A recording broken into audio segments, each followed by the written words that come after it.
I-fry natin yung luya, ginger, at saka shallot. Ito na. Para mawala yung amoy. Yun din yung sa ano. Okay.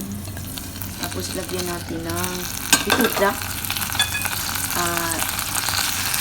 dry duck isa guys. Duck leg. So gagawin natin ng lapsong. Alam ba ninyo ano yung lapsong? Sa Chinese yan lapsong guys. Ito muna. Pag ako nagluluto ng lapsong, itong duck leg, niluluto ko muna siya. Binubulot ko na siya ng 30 minutes. So para lumalambot yung duck leg. Ganon yan. So saka mo siya ihalo doon sa